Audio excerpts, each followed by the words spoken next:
Recently I got to know a woman in Latin America named Milagros. And Milagros means miracles. And I started thinking about the song called Miracles by Jefferson Airplane, who later became Jefferson Starship. A quintessential San Francisco band that lasted for a long time. And were very popular. But what I'm going to talk about right now is not only the song, but the essence of what it means.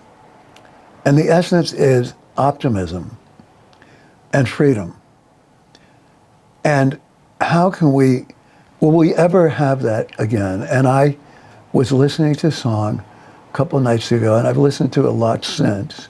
And I've known the song. And I felt a lot of grief, a lot of immediate personal grief. Because I'm about to turn 75. And I don't believe that the United States is going to get back to, well, it wouldn't go back to the same way, which is okay, but it's not going to really embrace freedom and liberty and trying out new things and experimenting, and not just with drugs, but I mean experimenting with relationships, experimenting with sex, experimenting with men and women's relationships, how they relate to each other. Or how about this?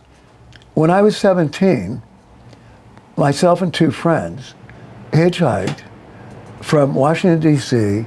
to Chicago. Our parents gave us permission. I don't think many parents would give permission for that. We had some very interesting setbacks on the way, but we made it to Chicago. Why were we in Chicago? Because there was a national, on one hand, a protest against the Democratic Party convention because they were about to nominate Hubert Humphrey, who was in favor of continuing the Vietnam War. And then there was also what we went for, which was going to be a festival of life. Anyway, we faced some real danger. And my parents were watching on TV as there were National Guard tanks focused on us in the streets of Chicago. Anyway, the point being that there was a lot more freedom, a lot more ability to test the boundaries, to test the boundaries. For example, I just heard an interview last night with Bob Weir from the Grateful Dead, who just died a few days ago.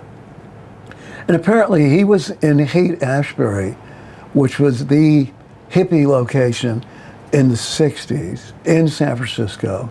It was at the corner of the street Haight and Ashbury, became world famous. He was there at the age of 15 or 16.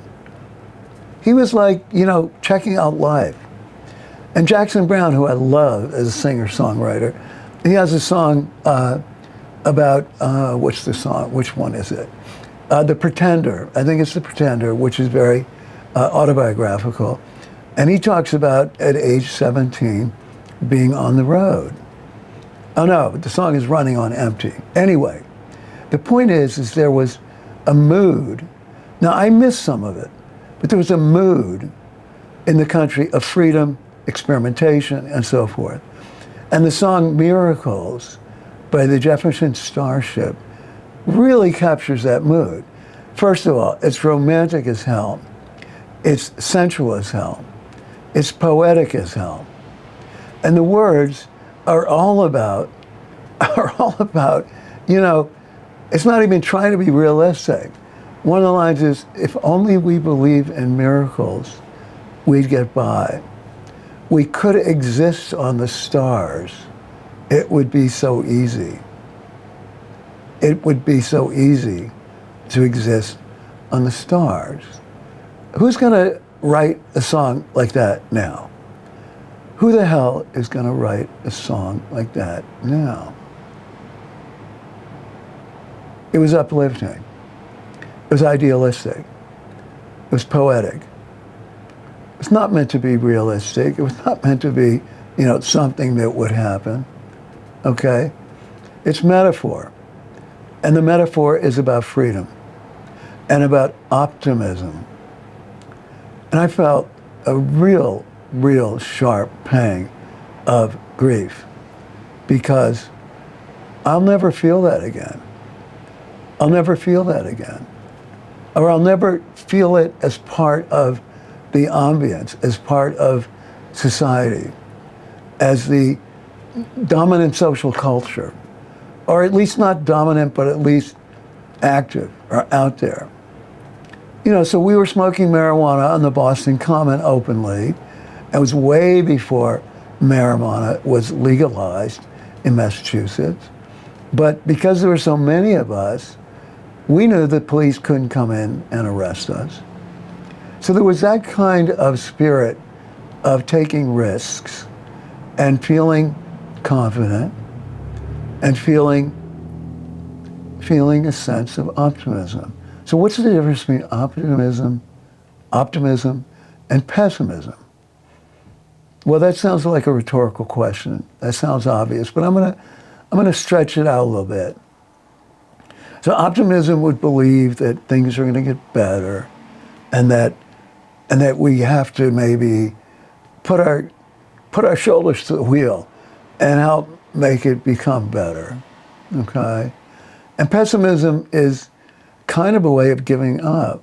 Pessimism says, no matter what we do, it's not going to be enough. It's not going to turn out well. And most of the country now, most of what we are seeing is so pessimistic. And it's not just here. Where else is it pessimistic?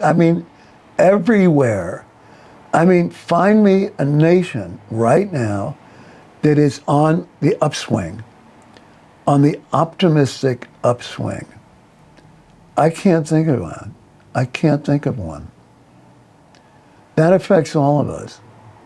And it's not going to be an easy struggle to turn that around. It's going to take a lot of guts and a lot of risks. And we have a culture right now that the good people don't want to take risks. Only the fascists, only the ultra-right, only the racists, only the anti-Semites, only the MAGA people. They'll take a lot of risks. But us guys, we want to stay mostly within the bounds. And that's not the only aspect of optimism or pessimism. Let's say that's the political angle. But there's a lot. Cultural angles, individual angles. People being more relational than transactional. People talking to their neighbors. That shows optimism. Pessimism was a famous film called Network from about the 1990s. A great film. And kind of a satirical, not really satirical, but a real put down of how far things have gone in the non-relational world, specifically the mass media, specifically television. That was the film where the lead character, whose name I forget, great actor, would open the windows at one point in New York City, living in a high-rise, and started getting people to yell out, "I'm mad as hell, and I'm not going to take it anymore. I'm mad as hell, and I won't take it anymore." And he got all of Manhattan, or whatever. Many people in Manhattan, after a while, were opening their windows and screaming that every evening. That was trying to overthrow pessimism through taking chances, taking risks. It was a movie, it's not real life. But the point being that in order to go from pessimism to optimism, we're going to have to take some big risks, think outside the boundaries, right? Go outside the boundaries. Test the boundaries. Young people are going to have to individuate from their parents. Not that their parents are bad, but that's a normal stage in growing up. 30-year-olds should not be living with their parents, if at all possible. If at all possible. So we need to take risks.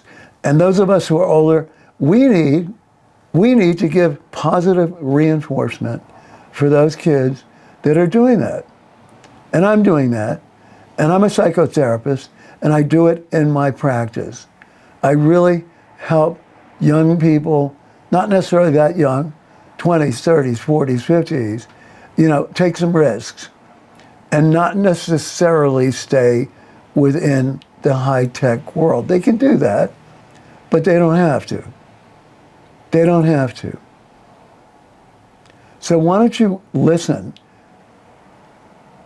to the incredible song, Miracles. You can find it on YouTube. And it's from, I don't know exactly what year it was written and performed, but it is a beautiful song with incredible lyrics. It's a long song. It has a lot of backup singers with harmonies. And it's actually, the lead singer is not Grace Slick. It was the main lead singer for Jefferson Starship, before that Jefferson Airplane. It is a guy named Marty Balin. And he is great. He's really great. So listen to that and get back to me. Send me a note. Send me what you think of the song Miracles. Send me what you think of optimism and pessimism. Send me whether you're feeling grief, or send me that you're not feeling grief. I'll look forward to hearing from you.